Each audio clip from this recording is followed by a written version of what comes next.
nanti Bunda Ratu itu datang dengan pengawalannya, itu akan memberikan uang 1 karung. Ini benar, dan uang itu bisa dibelanjakan, bisa untuk nyaur utang, bisa digunakan uang asli. Assalamualaikum Kang. Waalaikumsalam warahmatullahi wabarakatuh. Jadi kedatangan saya ke sini itu yang pertama silaturahmi Kang. Siap. Yang kedua saya akan menanyakan tentang pendapat Kakang perihal keadaan sekitar kita.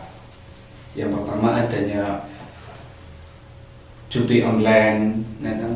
Ataupun slot, bahkan ada yang lain lagi tentang hal-hal mistis untuk mendapatkan uang banyak tapi secara instan. Iya, secara instan. Dan bahkan bukan hanya judi online, tapi yang lebih parahnya lagi ini ada yang mengorbankan anaknya, mengorbankan istrinya dan keluarganya juga bahkan.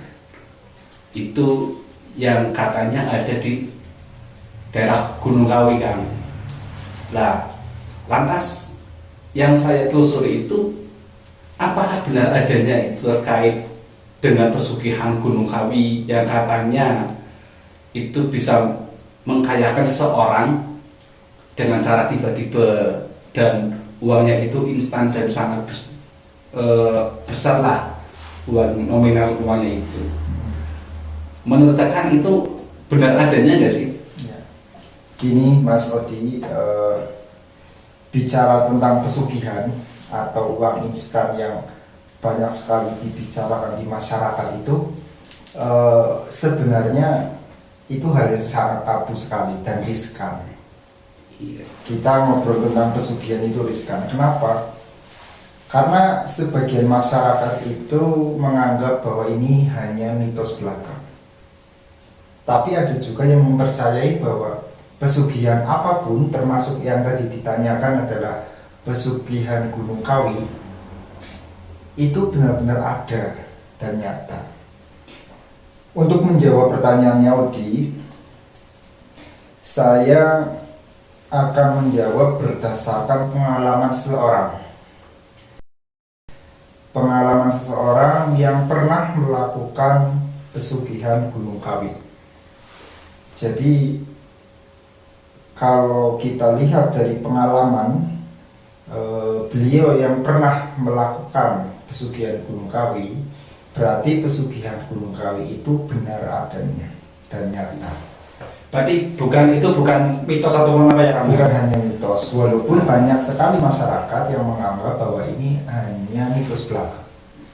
Jadi gini Odi, bahwa pesugihan Gunung Kawi itu memang bisa mendatangkan uang secara instan. Kadang orang yang sudah pusing kelilit utang, kemudian kepengen hidupnya berubah secara tiba-tiba, mereka itu melakukan jalan-jalan yang singkat, jalan-jalan yang instan, yang tentunya bukan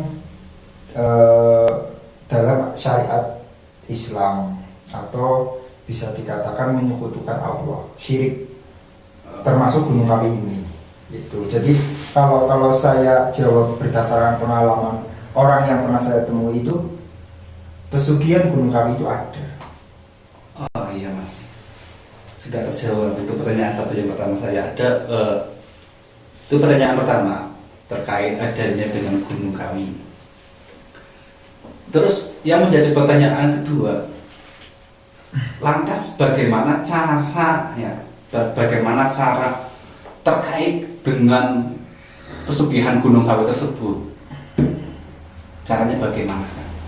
Orang yang ingin melakukan pesugihan Gunung Kawi itu tidak serta-merta saya itu pergi ke Gunung Kawi kemudian melakukan ritual terus sudah selesai saya dapat uang.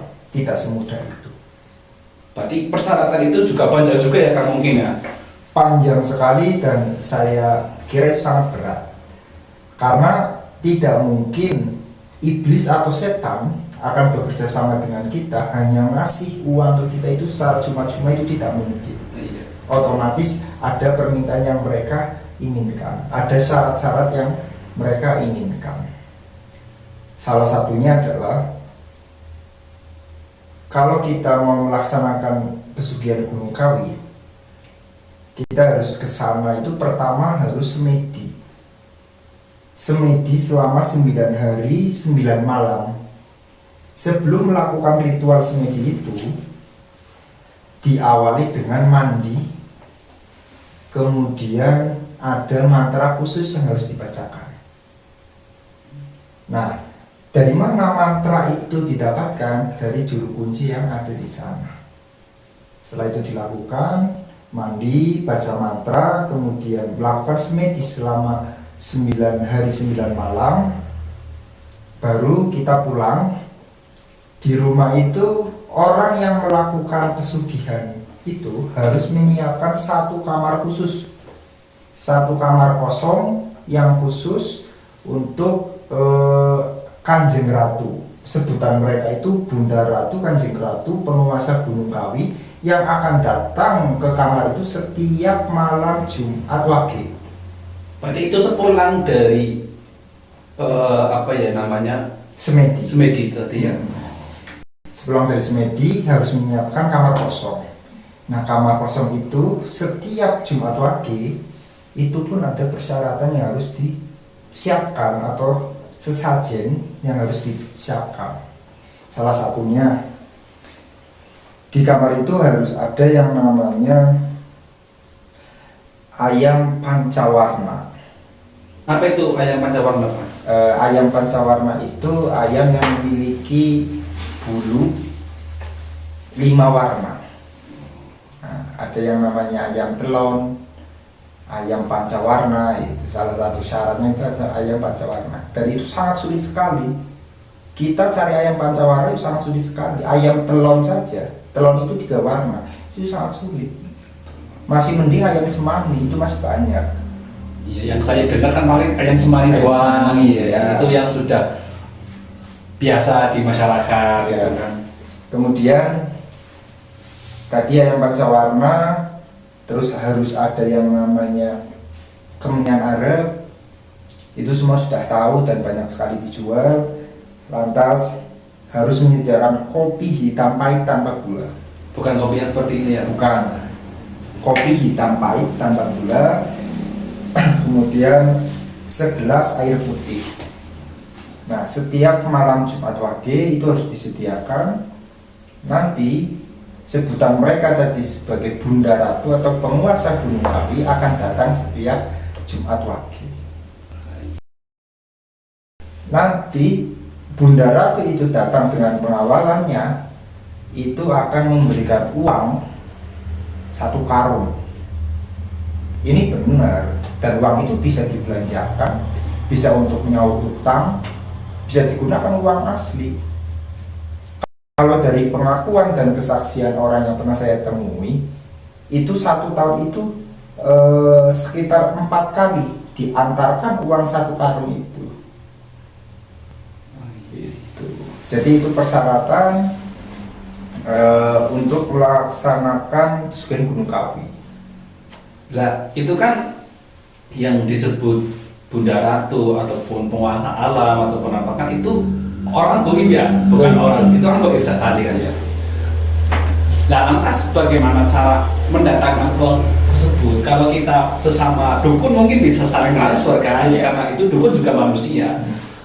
Kalau uang goib itu kan itu yang menjadi pertanyaan saya. Terus cara mendatangkannya gimana? Berarti Kanjeng Ratu itu datang atau gimana itu? Iya, jadi setiap malam Jumat Wage itu dari sore hari, dari selepas asar, hari Kamisnya, Kamis sore setelah asar, itu memang ruangan itu harus siap semua. Persyaratan semua harus siap. Nanti kamar itu dikunci, ditinggal. Nanti besok kita masuk ke kamar itu, uang itu sudah ada. Oh, berarti Apapun caranya dari hari gaib itu, uang itu sudah ada. berarti ada terkait waktu juga kedatangan dari orang goib tersebut ya? Benar, ada Terus ada persyaratan juga sebelum kamar itu ditinggalkan ya. Ada persyaratan itu harus lengkap. Kalau persyaratan nggak lengkap, bunda itu akan pergi. Oh, termasuk jual beli juga mungkin ya itu, Betul, ataupun ada kedatangan tamu harus disuguhkan apa itu semacam orang. Terus kan ada orang yang mengatakan itu kan termasuk tumbal ataupun apa kan? Iya. Termasuk tumbal.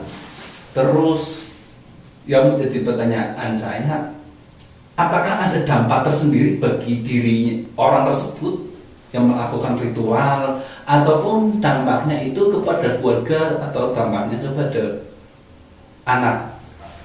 Yang menjadi pertanyaan itu dampaknya apa sih kepada diri sendiri bahkan keluarga? Itu jelas sekali.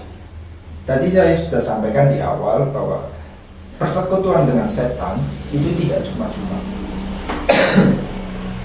Iblis atau setan itu akan memberikan apa yang kita minta, itu pasti dengan syarat. Salah satunya ketika pesugihan Gunung Kawi ini tadi untuk tahap awal melakukan semedi, kemudian ada persyaratan sesajen dan sebagainya. Mereka juga menginginkan tumbal, dan tumbal itu harus dari keluarga, entah itu orang tua, kemudian anak. Kalau istri itu tidak bisa. Kenapa? Karena itu tidak sedara. Itu harus yang sedara dengan pelakunya. Kalau orang tua sedara, kemudian anak juga sedara. Jadi keluarga itu, misalkan keponakan juga bisa. Keponakan bisa jadi ditumbalkan sebagai petumbal pesugihan Gunung Kawi. Otomatis pasti ada yang ditumbalkan. Lah, setelah tumbal itu kita siapkan, tidak cukup sampai di situ, Mas. Kita itu terikat ketika sudah melakukan perjanjian dengan setan sampai akhir hayat, itu kita sudah terikat. Terikatnya adalah jika kita tidak menumbalkan keluarga setiap tahun paling tidak satu, maka nyawa si pelaku itulah yang akan jadi tumbal itu sendiri. Jadi itu sudah ada perjanjian, sudah ada kesepakatan, ada yang namanya sumpah pesugihan. Jadi ini sudah jelas syirik dan menyekutukan Allah. Nah, makanya gini, ada solusi lain. Apa itu kan solusi lain untuk kita seorang muslim supaya tidak mengorbankan secara tidak langsung kan tadi ada perjanjian Ya. otomatis dari keluarga. Contoh aku mengorbankan anak, otomatis anak saya contoh aku mempunyai anak 3, otomatis secara tidak langsung itu 3 tahun berturut-turut dong. Betul.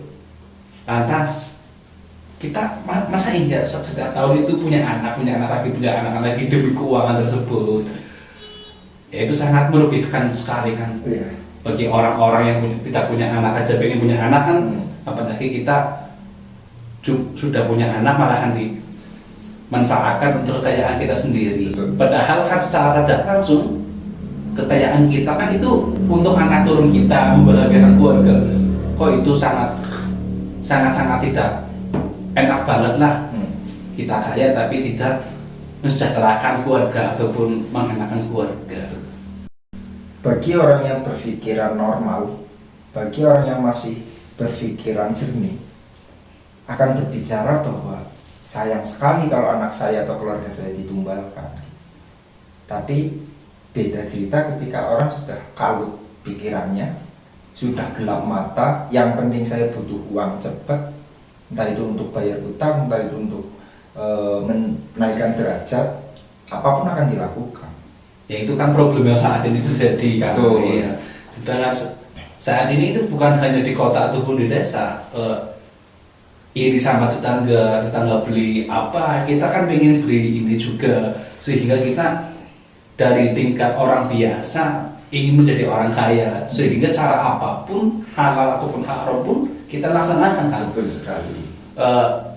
secara etak apakah ada ya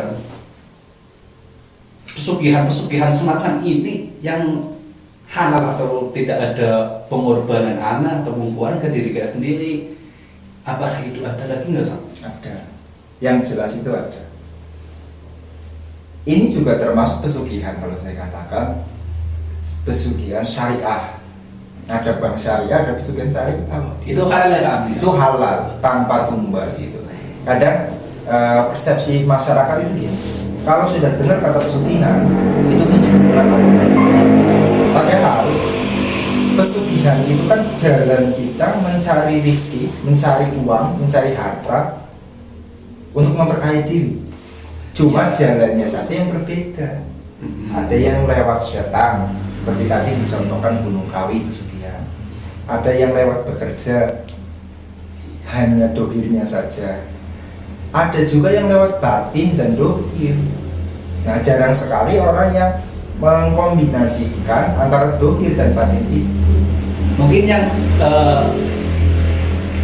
Kang sebutkan tadi mungkin ini adalah spiritual dari para kiai-kiai mungkin ya. Betul sekali, betul sekali. Dan ini banyak sekali kiai-kiai yang sudah mengamalkannya. Kemudian orang-orang terutama umat muslim ya, itu banyak sekali. Cuma banyak sekali juga yang belum memahami dan tidak mengerti. Itu simpel sekali. Nggak usah kita pakai pesugihan, menumbalkan anak sesajen dan sebagainya. Toh nyawa kita juga yang akan ditumbalkan juga nanti. Kalau pesugihan secara halal itu sebenarnya simpel. Setiap hari kita pakai kalimat itu, hanya cukup dengan kalimat Bismillahirrahmanirrahim. Kita bisa meminta apapun.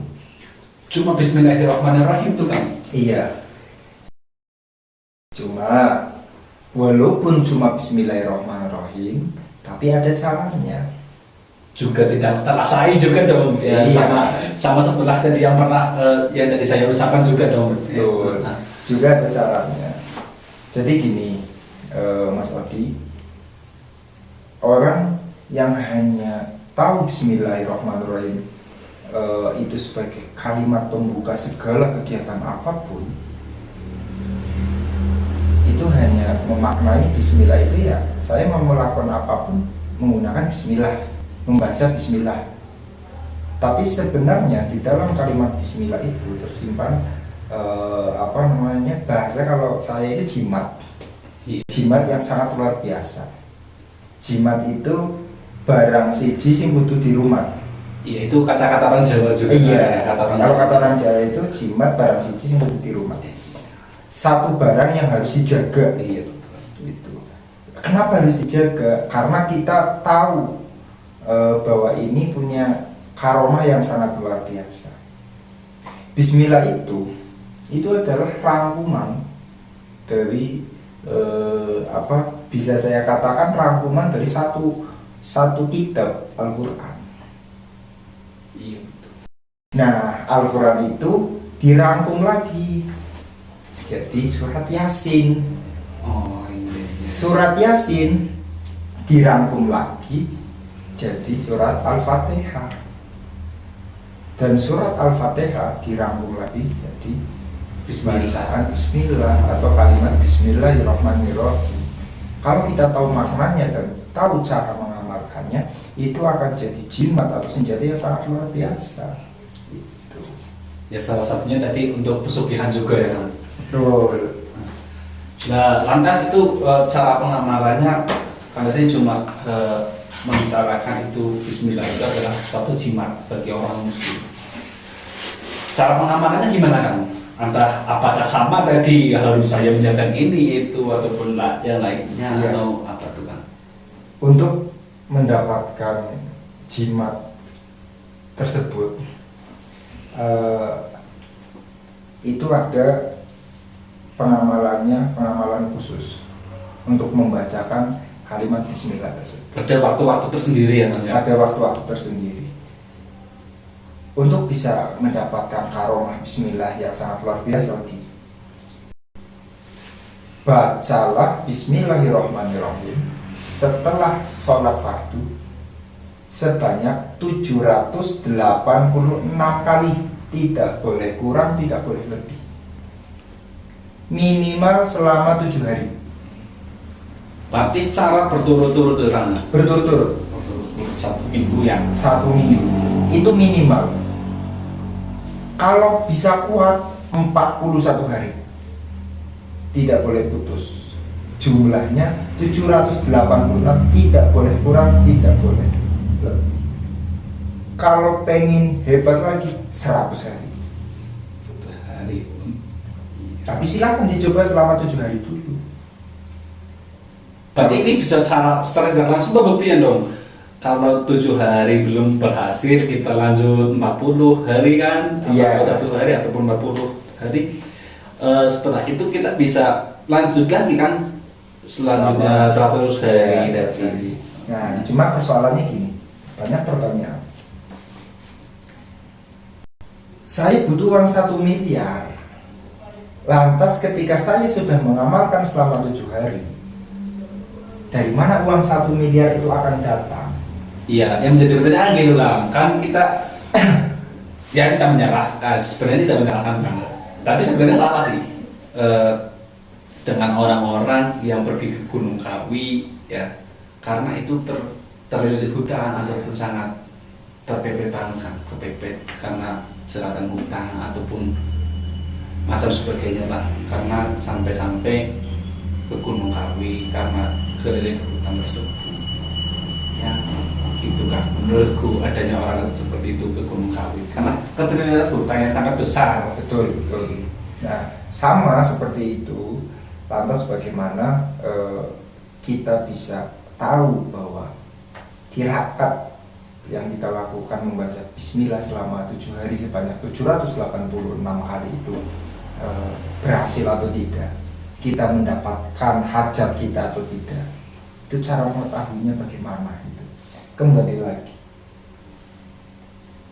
pesugihan Gunung Kawi pun itu kalau datang ke sana sudah tidak yakin, itu kosong, percuma. Tapi orang yang datang di Gunung Kawi dengan keyakinan yang sangat luar biasa bahwa saya di Gunung Kawi pasti berhasil, itu pasti berhasil. Saya bisa katakan pasti berhasil, walaupun jalurnya salah. Begitupun dengan amalan ini. Kalau orang mengamalkan Bismillahirrahmanirrahim sebanyak 786 kali selama 7 hari tidak yakin, itu akan, kalau kata orang Jawa itu muspro, sia-sia, Gagal lah. gagal. Tapi kalau misalkan dengan keyakinan yang penuh bahwa hajat saya ini ya Allah, saya tirakat Bismillah 786 untuk satu hajat ini, insya Allah terkabul. Salah satu contoh maksudnya, namanya Bulina waktu itu. Beliau itu punya hutang sebanyak 237 juta. Bulan itu harus dikembalikan. Bisa nggak bisa tuh ya? Bisa nggak bisa harus dikembalikan. Sedangkan beliau sudah tidak punya aset, kemudian mengamalkanlah Bismillahirrahmanirrahim sebanyak 786. Karena memang lagi kepepet, keyakinannya sangat luar biasa, beliau mengamalkan selama 7 hari. Tidak lantas beliau itu dapat uang sebanyak 237 juta itu. Tidak. Tapi Allah menurunkan jalan-jalan lain. Seperti contoh, ternyata setelah mengamalkan 7 hari, beliau itu menjualkan tanahnya tetangga 2 hektar. Total uangnya sekitar 4 miliaran. Beliau dapat uang sebanyak 300 juta. Karena memang perjanjiannya kalau bisa menjualkan tanah saya yang 2 hektar itu buat ibu 300 juta. Jadi tidak lantas dapat uang 200 Secara cuma-cuma ya? juta, enggak. Harus ada ikhtiar dohirnya. Batinnya adalah tirakat, Bismillah mengamalkannya, dohirnya ya kita tetap bekerja. Nggak bisa kita kemudian zikir, kemudian ini, kemudian nggak bekerja, nggak bisa. Berarti secara tidak langsung itu ada jalan tersendiri yang Allah tunjukkan ya Mas ya. Betul, betul. Jadi ikhtiar dohir yang kita lakukan, yang mungkin tadi hasilnya cuma 1-2 juta, ini bisa ratusan juta. Karena kekuatan bismillah ini yang sangat luar biasa.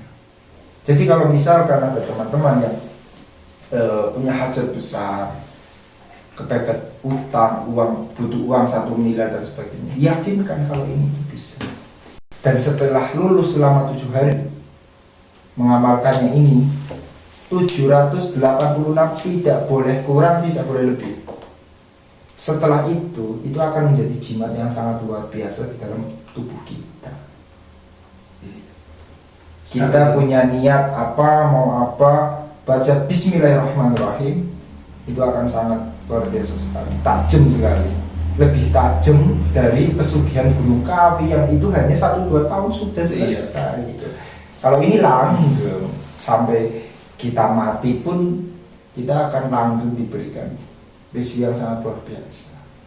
Itu intinya keyakinan. Yakin nggak kita mengamalkan ini? Hanya dengan kalimat bismillahirrahmanirrahim yang dianggap sepele oleh banyak orang, ternyata punya makna yang luar biasa. Itu Mas Odi. Berarti yang pertama adalah keyakinannya. Betul sekali. Yakin nggak kita dengan amalan itu? Secara tidak langsung dari di Gunung Kawi kalau nggak yakin aja nggak berhasil. Nggak berhasil. Apalagi ini yang terkait dengan yang namanya kalamullah ya. Iya. Ya, secara tidak langsung kan itu ayat suci Al-Quran yang berbunyi bismillah sehingga bisa menghasilkan. Kalau tidak yakin pun mungkin bisa gagal juga ya. Bisa gagal juga. Kalau kita yakin malah menjadi salah satu keajaiban mungkin yang ada saat ini. Ini yang terakhir nih Mas Odi, tambahan dari saya yang jadi polemik di masyarakat itu, ini kaitan dengan masa sih ibadah itu dikaitkan dengan dunia. Ya itu yang biasa orang-orang ya. Betul. Artinya gini, apakah kita membaca bismillah sebanyak 786 hanya karena kita mau minta dunia? Kalau saya boleh sekali. Itu tidak ada urusannya dengan kita bismillahnya akan diterima Allah atau tidak. Itu kan urusan belakang ya. Itu urusan belakang. Wong kita sholat saja nggak tahu diterima atau tidak. Iya, betul. Gitu. Jadi kalau misalkan memang kita jadi yang tadinya kita orang biasa nih, ibadah yang tidak terlalu rajin lah ya, karena punya hajat tertentu, kemudian karena mau mengamalkan bismillah, kemudian sholatnya jadi luar biasa, itu kan malah jadi nilai plus. Iya, betul. Ya kan, yang tadinya sholatnya bolong-bolong, bahkan tidak sholat itu, setelah ini kok malah sholat gitu. Itu kan malah jadi nilai, walaupun niatnya itu saya butuh dunia ya Allah gitu. Nah, di dalam ayat juga ada fidunya wal akhirah, dunia dulu baru akhirat. Berarti ini ada dua keuntungan nilai plus 2 ya. Nilai plus 2 berarti yang pertama itu ada yang kita dulunya tidak pernah melaksanakan sholat ataupun sering bolong-bolong karena ada hajat tertentu, kita melaksanakan sholat dengan rajin. Itu kan nilai plus. Dan seharus kebanyakan dari kita itu kan kalau sholat ya kita langsung pergi ataupun tidak ada aurud, dan karena ada hajat tertentu kita melaksanakan aurud ataupun dengan sendirinya nanti mungkin kalaupun itu berhasil dilanjutkan secara langgeng, dan itu sangat-sangat luar biasa menurut saya. Syukur-syukur setelah itu bisa istiqomah. Otomatis hajat kita tidak cuma satu maksudnya. Betul. Satu hajat misalkan kita selesaikan, hajatnya sudah terkabul. Istiqomah, lakukan itu. Sebelum kita ke ayat-ayat yang sangat panjang, amalan-amalannya sangat panjang, coba lakukan yang gampang dulu. Bismillahirrahmanirrahim, semua orang bisa. Itu. Dan gini, mungkin teman-teman yang ada di sini juga akan menanyakan hal seperti ini. 786 kali itu dibaca setiap sholat fardu, berarti sehari 5 kali, 5 kali 786 atau selama 1 hari itu 786. Iya mungkin aja. Mungkin kan itu jadi pertanyaan nih. Betul. Kalau kita tidak mampu, boleh dicicil. Boleh. Mungkin maghrib 200, isya 200, subuh 100, duhur, asar, pokoknya totalnya 786. Boleh. Tapi baiknya lagi, yang paling mustajab itu sekali duduk. Monggo, mau setelah sholat maghrib, isya, subuh, duhur, asar, sekali duduk 786 kali. Dan jangan lupa sebelum mengamalkan itu harus diawali dengan sholawat. Allahumma sholli ala sayyidina Muhammad yang gampang, dan ditutup juga dengan sholawat. Iya. Karena doa yang sangat luar biasa itu diawali dengan sholawat dan ditutup dengan sholawat. Itu jadi semua orang bisa melakukan amalan ini, gampang sekali, nggak usah ke pesugihan mana yang harus menumbalkan, nggak usah. Di sini ada, asalkan yakin. Saya kira itu Mas Odi. Iya. Ya, bisa saya jawab. Ya saya cukupkan aja pertanyaan tadi, menurut saya sangat memuaskan tadi. Siap Mas Odi. Ya, saya mohon maaf ini waktu mengganggu waktu Kang, dan saya akhiri. Assalamualaikum warahmatullahi wabarakatuh. Waalaikumsalam warahmatullahi wabarakatuh.